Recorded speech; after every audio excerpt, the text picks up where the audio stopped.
Hello YouTube, what's going on guys? So I'm here at my house. I don't know if you guys have ever seen my house before, but there it is. I'm very proud of it. It's my wife and I's first house. It's beautiful. We just got our driveway redone. It's asphalt. It's one of my babies. You can see some of my CRVs here piling up. But a little update, we've got a new little shop car that we're messing with, and as you can tell, it's an LS Integra. It's a little rough, it needs a little bit of love, but this will be the new shop car. I think that we're going to create this is going to be our B20 build kind of test mule. So we're going to clean this up, make it kind of cool looking. You'll see the progress as we go. But here's the fun bits. It's boosted, pretty much a eBay build. Internal wastegate. This is a T3, T4, 50 trim. It's got the intercooler kind of sprayed black, so you can't really see it in the front. Super sleeper, pretty cool. But yeah, all eBay piping. Looks like 3-inch. It's got a couple little issues. Got some weird noise coming from the head, kind of clacky. So we're gonna adjust the valves and go from there. But and I think one of the other issues is the 2-inch exit on it, that boost coupler down there. Under high boost, it pops off. So we've got to address that issue. We've got some cool billet motor mounts for it, but I didn't notice before, but as you can tell, that motor mount is clapped out. I wonder when that happened. It's fairly clean under the engine bay, so there won't be a whole lot of stuff under here to address, but we actually got some billet motor mounts for it, which it already has one in there, but we're going to swap that out. We're going to put avids all around. I got some for cheap. And the other main issue on this car is they're running it on a stock ECU, the LS P75 ECU. So it's basically, it's the 8-pound wastegate spring, and that's it. No fuel, no added fueling, no fuel pressure gauge, no wideband, no oil pressure gauge. Pretty stupid, dangerous build to do that. You're giving up a lot of power and losing a lot of reliability. We got some new door panels and stuff for it, for some new interior bits, and we're gonna clean it all up. Otherwise, fairly clean inside. It has GSR rear leathers, GSR leather door panels. We're gonna probably swap out these LS seats and maybe find a little bit different, beat up Integra leather GSR center console. And let's see what's in the trunk. And so has the privacy cover. It's otherwise pretty well intact. Has a full exhaust on it. But we're gonna kind of do a budget eBay build on this thing. Try to see if we can get it around 300-ish wheel horsepower, as cheap as possible, as reliable as possible. Ultimately, if this LS engine requires too much work, as you guys know or may not know, I own an engine importing company, so I can drop a B20 in this thing pretty damn quick, and I have them available for cheap, so it won't cost me much. LS trans, so if we do that, we'll probably upgrade the clutch a little bit and go from there. But so as of right now, I'm going to adjust these valves and everything. Very, very similar to the B20 video that I posted before. I'll add a link to that. But as the same thing, you know, you use the valve adjustment tool.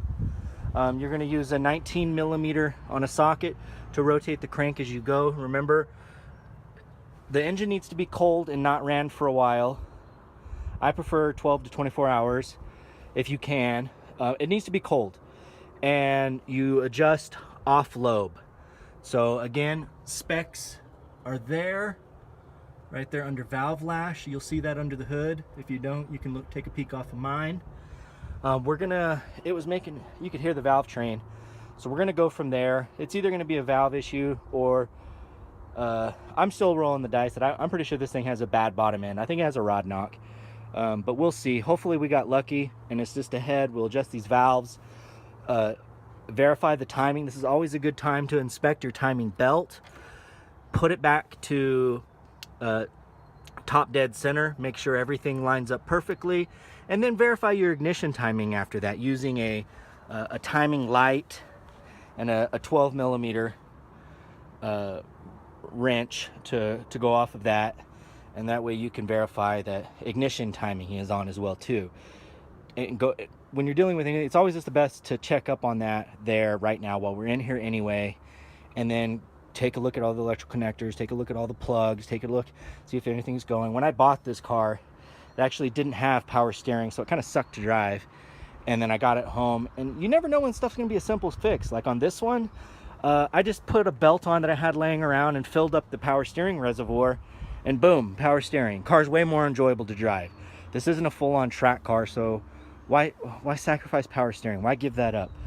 You know, it already doesn't have AC because of the way that the turbo is set up. I can do without the AC. The power steering, if you have to, you can give it up, but why? What's the point?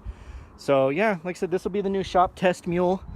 We're gonna change up its paint job. We're either gonna wrap it or do a cheap job. We're probably gonna take it back to, or not take it back to, but overall, I think we're probably gonna do like a flat olive green on this and do like a Ronin Motors military kind of build. Support the troops. They're out there sacrificing for us, plus their colorways look dope. And it'll be a cheap job that stands out and should draw some good attention. But like I said, nothing on this car is going to be expensive. We're going to try to get everything used, find locally, online deals, use replica parts when available, and try to see if we can create something on this that is somewhat reliable, makes good power, and for the as cheap as possible. I would really like to be able to have this entire build be done for $2,500 to $3,000, including the car, all said and done and finished and looking cool. So you guys see what it looks like right now. It needs love. It's a beat up ass EK that I got from my little brother. But so this is what it looks like now. We're gonna clean it up, dress it up, make it look cool, and we'll do quality parts when and where we can. You know, we already got the Avid motor mounts, solid motor mounts for it, or billet motor mounts that are actually, I think they're 75 durometer. We may upgrade to a slightly better turbo, or maybe just even another, you know, the eBay turbos on these, everybody bangs on them and say that they don't last and they're hunks of shit. If you can get a year out of one of these turbos, they're $130, $140 brand new. So if you buy a new turbo every year for $140, how long are you going to keep the car? You know, even cheap entry-level turbos are $700+. So maybe we'll upgrade the blow-off valve. The log manifolds on these, unless you can move up to a real manifold like a PFI, a sheepy manifold, full race, you know, which those are all $700 and up, you know, $1,200 for like the decent ones. Then this is your best option. These log manifolds, they don't crack. The cheap ram horns are a waste of money. They're going to crack unless you brace them or do something else to them. And these are proven. They don't flow the best, but they don't break. And you can get these for $140. So until you can upgrade, and you can build one of these cheap eBay setups for $500 and then add injectors and then add a better fuel pump, upgrade your turbo, and then buy a manifold, go for a better blow-off valve so you have a more reliable way of metering your air charge. All of these little things, you know, you can upgrade as you go, and that's what we're trying to do here. So hopefully you guys can hang in there with us and you'll be able to see this as it improves. But as of right now, I got to get back to adjusting these valves. I'll let you guys know how it turns out here in a bit. Oh, I hate being right. So I went through and I adjusted all the valves, and it wasn't terrible. You know, these things, there's some tolerances there that can be in there. There's wiggle room. It's not that big of a deal until it becomes a deal. I don't know if that makes sense. So after everything was done, I adjusted it all, and what do?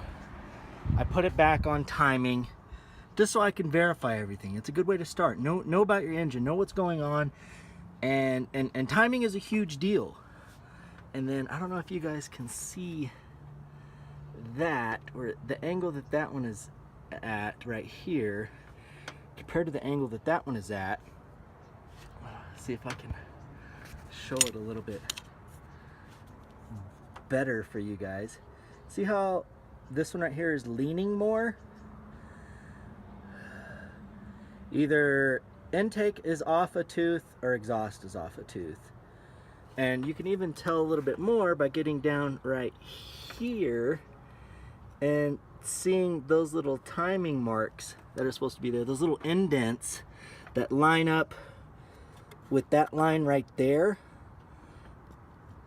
They don't. You can actually see a bit of that little dimple right there. They don't line up. So then we go back and we look, you know, down at the crank so we can verify timing down there at those marks, and it's off. It's off kind of across the board. Not so much that it'll ruin the engine or not run, but enough to where it won't run great. And that was the issue with this thing. So, and look, you can even see it. Like, we're just gonna have to clean this thing up, man. It's a turd. It needs some love.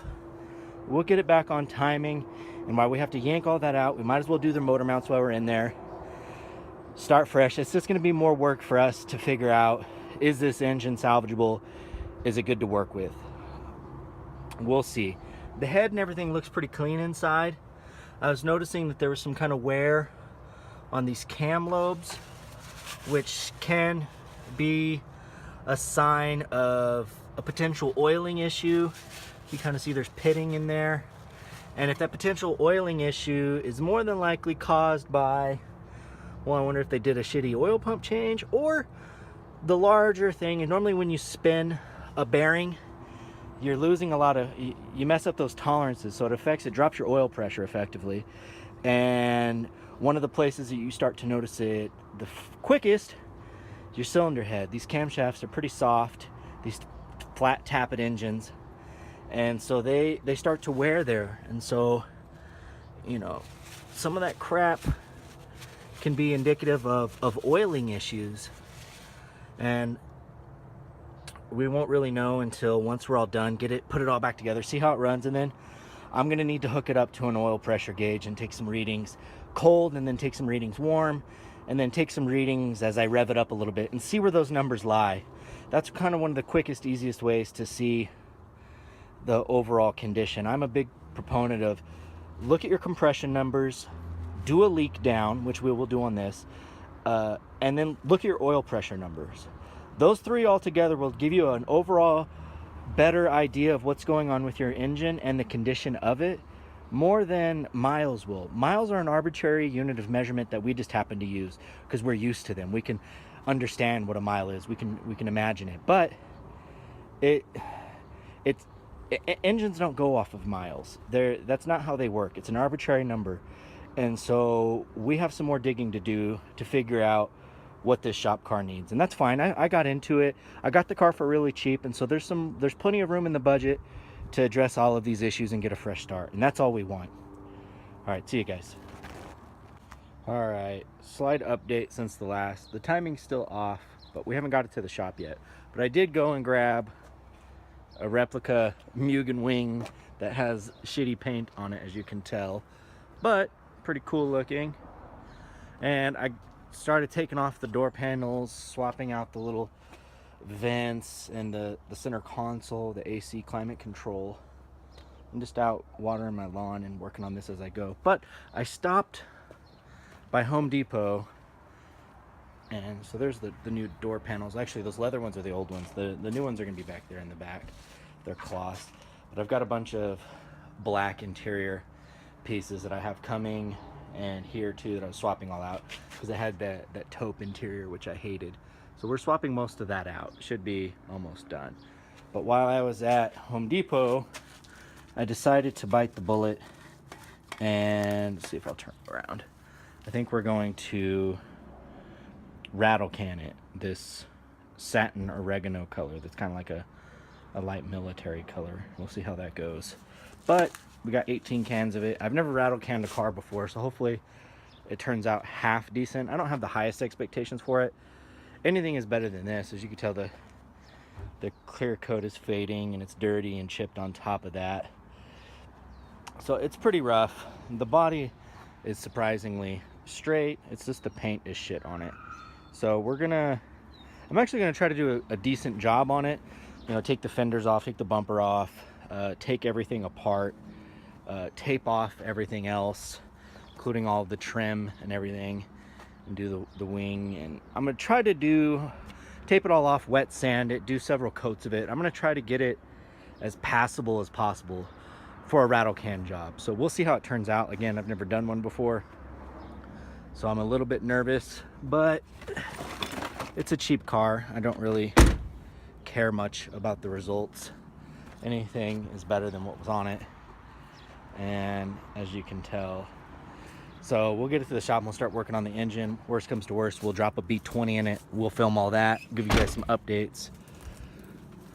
But for now and for night, my wife's walking around. She's waiting for me to go in and eat dessert or something with her. I don't know. But check out our new, they recoated our driveway. There's a little bit of dirt and stuff on it now, but it's all perfectly black now. We're just in Moab for the weekend, so now our lawn's all dried up, so we got to do some more watering. I'll give you guys a quick little tour of the property at the backyard little area. And coming around to the front, have a massive driveway, which is kind of a pain to take care of sometimes. And then over there's the front yard. And I wonder if you can actually, I'll give you guys a little view of our house. I don't know if I should probably do that. Probably should hide the house, not let the YouTubers. Damn, that was scary. The dog scared the shit out of me. All right, I'll see you guys later on when we start filming more and get back to the shop. All right, see you guys.